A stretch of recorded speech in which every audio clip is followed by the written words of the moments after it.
My name is Emily, and I've got a story that'll grip your heart. I was a young nurse, hired to care for a dying boy in a mansion filled with secrets. His father was a titan of wealth, cold and distant, but the boy? He was different. One night he grabbed my hand, his voice barely a whisper, and said, "Don't leave." Those words changed everything. I stayed, not just for my job, but for him. What I uncovered in that house shook me to my core: betrayal, love, and a truth I never expected. Stick with me for a tale of loyalty and heartbreak that you won't forget. Hit play, and let's dive in. I was 23 when I first stepped into the Hawthorne Mansion, a sprawling estate that seemed to swallow light whole. My nursing degree was fresh, my hands steady but my heart racing. I'd been hired to care for Ethan, the 16-year-old son of Richard Hawthorne, a man whose name commanded boardrooms and headlines. Ethan had leukemia, terminal, they said, and my job was to make his final months bearable. The agency warned me, the father was difficult, the son fragile. I nodded, thinking I could handle it. The marble floors echoed under my shoes as I walked through the grand foyer, portraits of stern ancestors staring down. A butler led me to Ethan's wing, where machines beeped softly. He was pale, thin, his eyes too big for his face, but they sparkled with something fierce. "You're new," he said, not a question. I smiled, introducing myself as Emily, his nurse. He didn't smile back, just studied me, like he was deciding if I'd stay. That first day, I felt the weight of the house, its silence louder than any hospital ward. Richard barely acknowledged me, issuing orders through staff. Ethan, though, he watched me like I was his only anchor. The routine settled in fast: medications, vitals, keeping Ethan comfortable. His room was a sanctuary of books and sketches, walls covered in pencil drawings of stars and cities he'd never see. He'd talk about them sometimes, his voice weak but his imagination vivid. I'd sit by his bed, listening, adjusting his pretending I wasn't counting his breaths. Richard was rarely there, always at some meeting or gala, his absence a cold shadow. The staff whispered about him: ruthless, untouchable, a man who'd built an empire but couldn't save his son. I tried to focus on Ethan, but the house felt alive, its secrets pressing against me. One night, Ethan asked me to read him a book, some old sci-fi novel. His eyes lit up as I read, and I realized he wasn't just a patient. He was a boy, scared but curious, clinging to stories. I stayed late that night, long after my shift, because he asked me to keep going. The mansion's quiet was deafening, but Ethan's voice was a lifeline. Weeks passed, and I learned Ethan's rhythms: when he'd tire, when he'd fight the pain with a stubborn grin. He started calling me Em, a nickname that felt like trust. I'd bring him small things: a new book, a puzzle, anything to spark that light in his eyes. Richard noticed once, catching me arranging flowers by Ethan's bed. "Don't get attached," he said, his voice like ice. I nodded, but my heart was already tangled. Ethan was more than a job. He was a reason to keep going. The staff warned me about Richard's temper, how he'd fired nurses before me for less. But Ethan's smile made it worth the risk. One evening, he showed me a sketch of a girl who looked like me, standing under a sky of stars. "That's you, Em," he said, shy. I choked up, hiding it behind a laugh. That night, I promised myself I'd stay as long as he needed me. The mansion's walls seemed to listen, holding their breath. Ethan's condition worsened, his fevers spiking, his strength fading. I'd sit with him through the nights, wiping his brow, telling him about my small-town childhood to distract him. He'd laugh, weak but genuine, asking about fireflies and county fairs. I started sneaking in photos from home, showing him fields and rivers he'd never see. He'd trace them with trembling fingers, like they were maps to a world he could escape to. Richard was around more now, but always distant, barking orders or staring out windows. I caught him once, watching Ethan sleep, his face unreadable. I wondered if he loved his son or just the idea of him. The staff gossiped about a family secret, something about Ethan's mother, long gone. I didn't pry, but the air felt heavy with it. Ethan never mentioned her, only asked me to stay closer when the pain got bad. I did, every time, my hand in his. One night, Ethan had a seizure, his body shaking violently. I moved fast, administering meds, calling the doctor, my heart pounding. Richard burst in, his face pale, shouting at me to fix it. I stayed calm, for Ethan's sake, until the tremors stopped. He woke, disoriented, and grabbed my hand. "Don't leave," he whispered, his voice barely there. I froze, my throat tight, and promised I wouldn't. Richard left without a word, but I stayed by Ethan's bed until dawn. The mansion felt colder after that, like it knew something I didn't. I started noticing things: locked doors, hushed conversations, papers Richard would snatch away when I entered. Ethan didn't seem to notice, or maybe he was too tired to care. But his grip on my hand grew tighter each day, like he was afraid I'd vanish. I couldn't leave him, not now, not ever. I started digging, quietly, because the house's secrets were suffocating. The staff were tight-lipped, but I overheard fragments: Ethan's mother, a scandal, a disappearance. I found a locked study, Richard's private space, and one night, I slipped inside. There were letters, old and yellowed, addressed to a woman named Clara.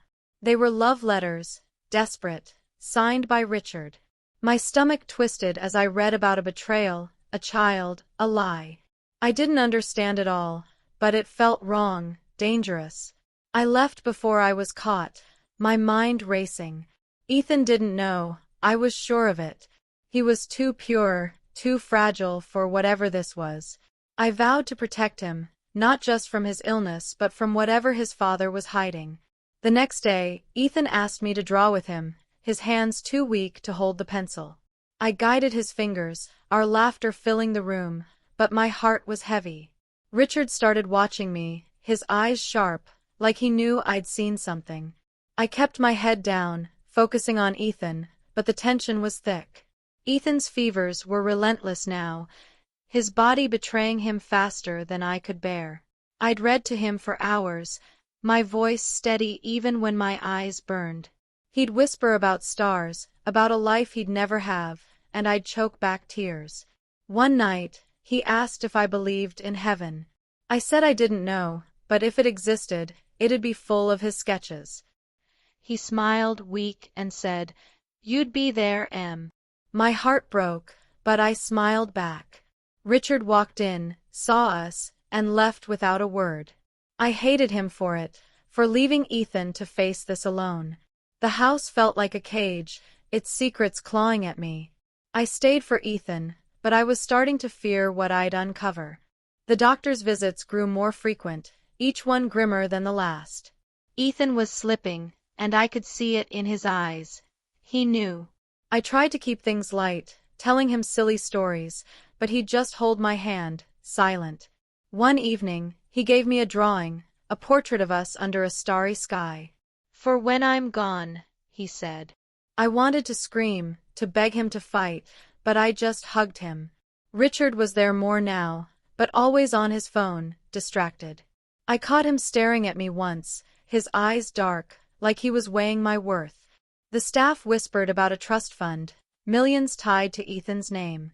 I didn't care about money, only Ethan, but the pieces were falling into place. Clara, the letters, the secrets. I felt like I was drowning in them, but Ethan's whisper, "Don't leave," kept me grounded. I confronted Richard one night, after Ethan was asleep. I asked about Clara, about the letters. His face went white, then red, and he told me to mind my place. But I saw fear in his eyes, and it fueled me. I started piecing it together. Clara was Ethan's mother, gone before he was born, maybe dead, maybe worse. Richard's empire was built on lies, and Ethan was caught in the middle. I didn't have proof, just fragments, but it was enough to make me wary. I kept my distance from Richard, focusing on Ethan, who was fading fast. He'd stopped drawing, his hands too weak. I'd hold them, telling him about the stars, promising I'd stay. The mansion's walls seemed to close in, the air thick with unspoken truths. I was scared, but Ethan needed me, and that was enough.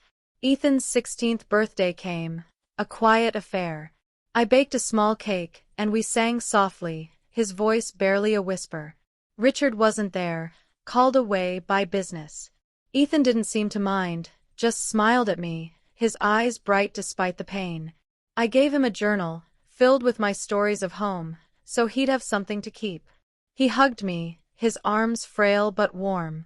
That night, he had another seizure, worse than before. I held him through it, my heart breaking as the machines screamed. The doctor said it was close now, days maybe.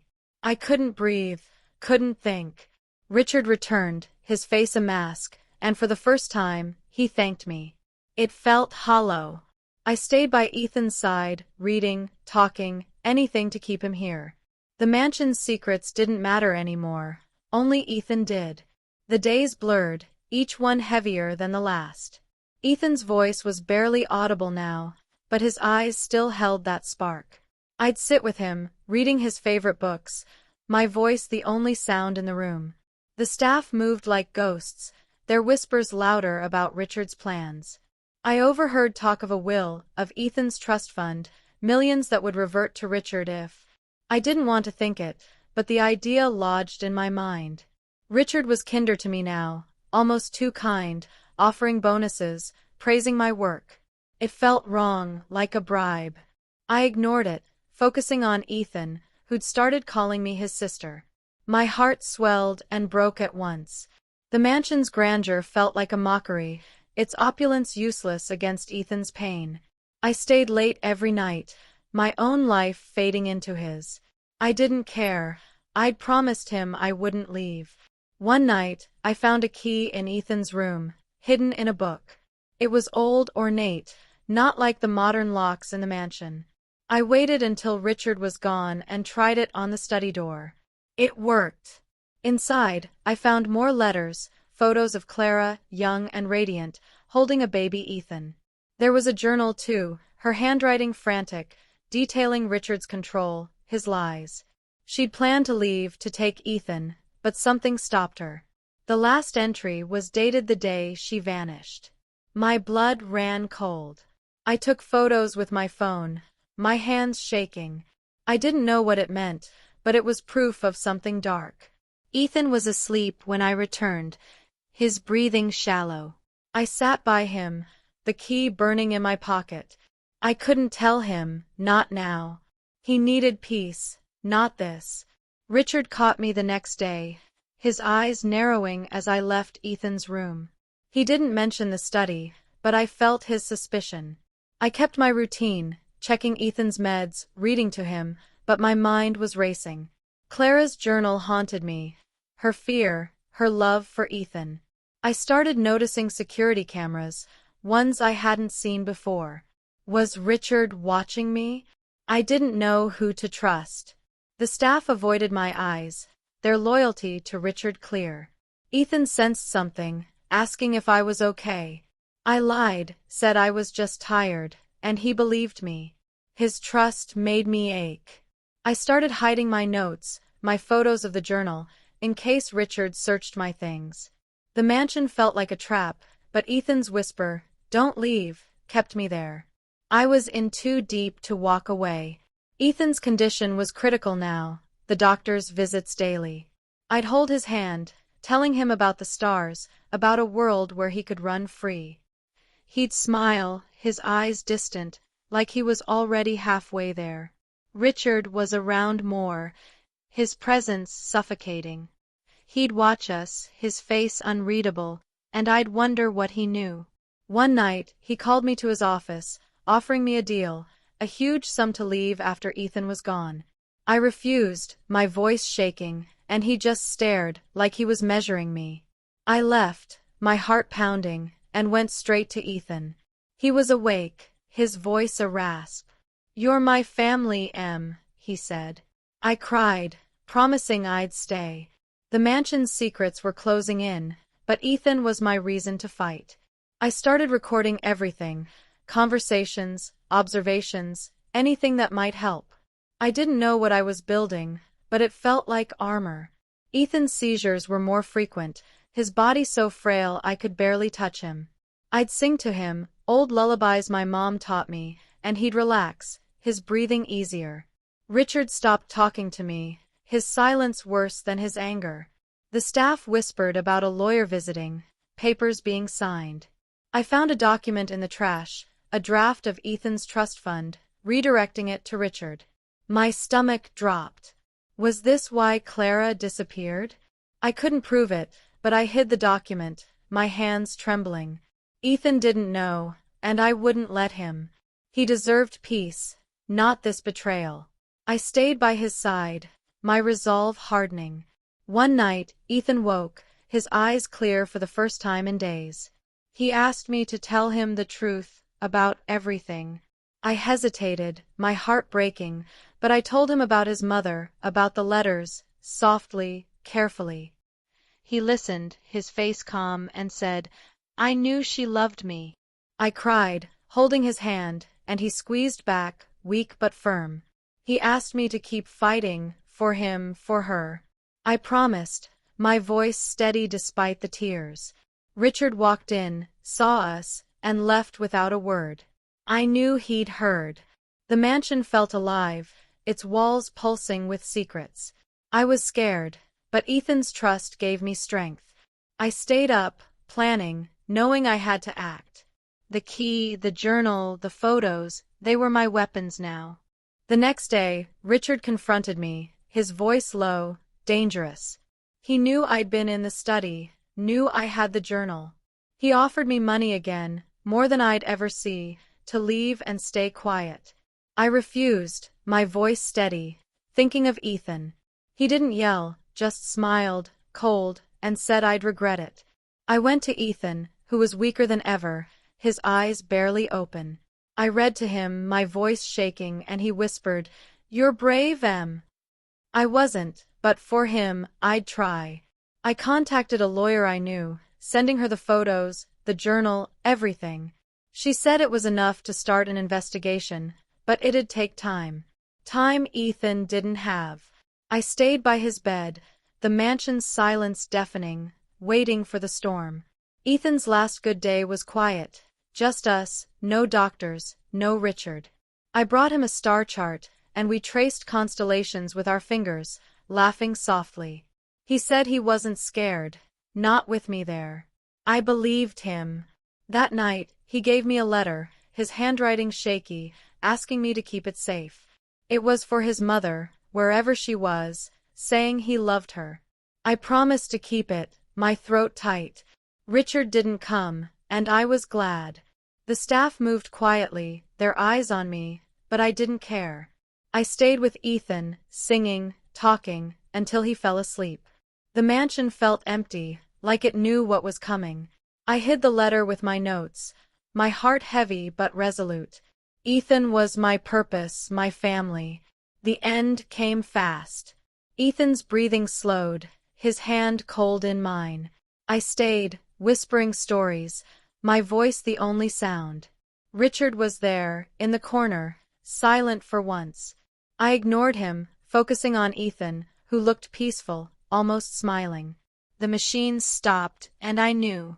I held his hand, tears falling, and whispered, "I stayed." Richard left without a word, and I sat there, alone with Ethan, until the doctor came.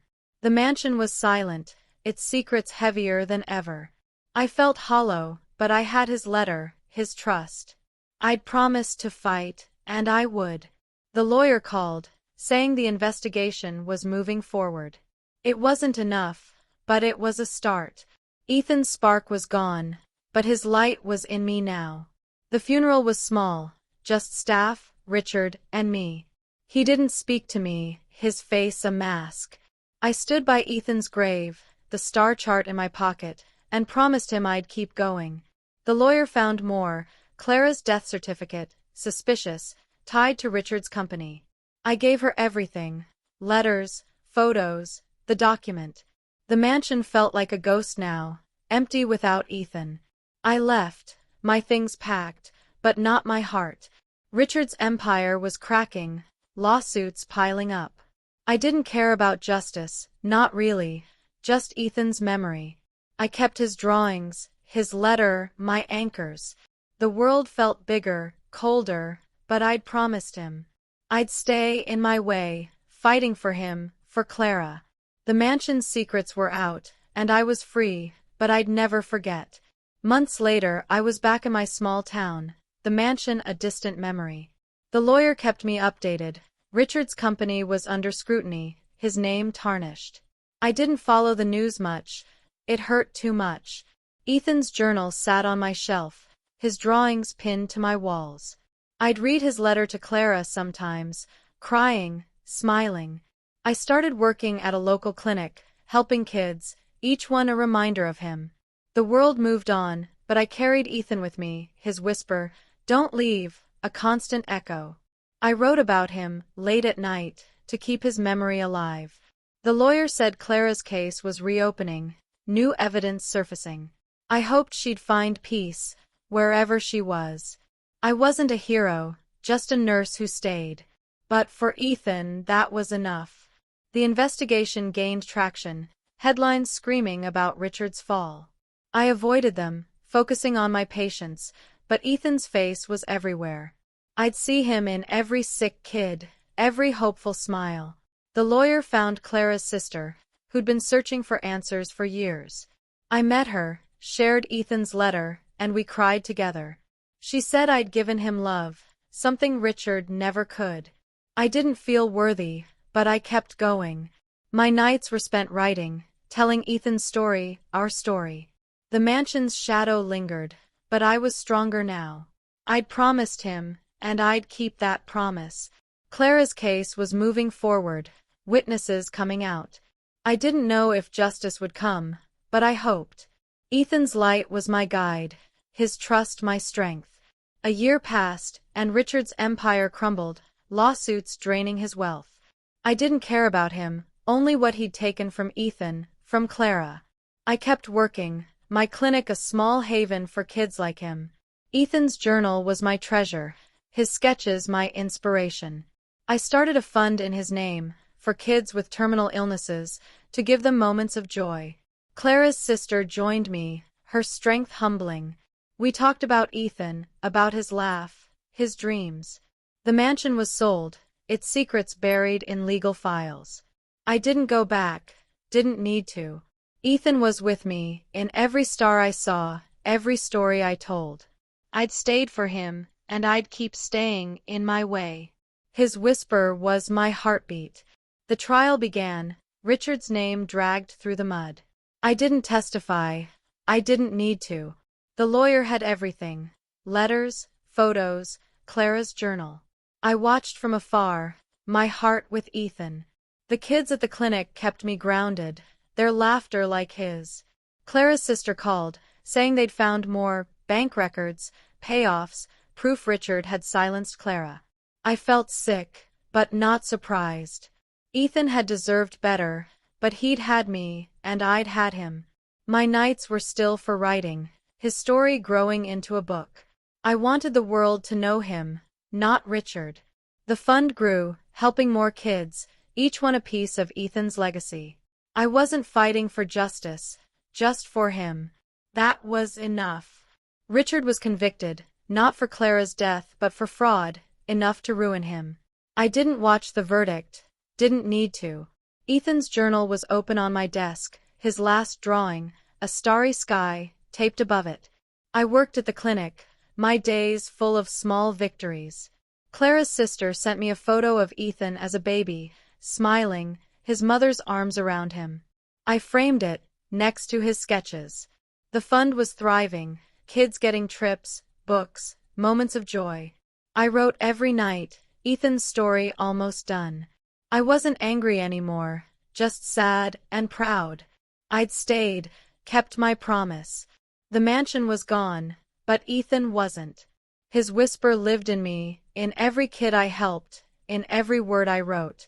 The book was published, small but honest, titled after Ethan's whisper. It didn't sell much, but it didn't need to. Clara's sister read it, said it was perfect. The kids at the clinic loved hearing about Ethan. their eyes wide at his stories. The fund grew, scholarships now, for kids who dreamed like him. I kept his journal close, his letter to Clara inside. I'd visit his grave sometimes, leaving flowers, talking to him. The world felt lighter, like I'd carried him through. Richard was in prison, his name forgotten. I didn't care. Ethan's light was brighter, his legacy mine to protect. I'd stayed, and I'd keep staying for him, for them. The stars felt closer now, like he was watching. If Ethan's story touched you, subscribe to my channel for more. I share tales of love, loss, and the promises we keep, inspired by the kids I've met and the boy who changed my life. Hit that button, join our community, and let's keep telling stories that matter. See you in the next one. If Ethan's story touched you, subscribe to my channel for more.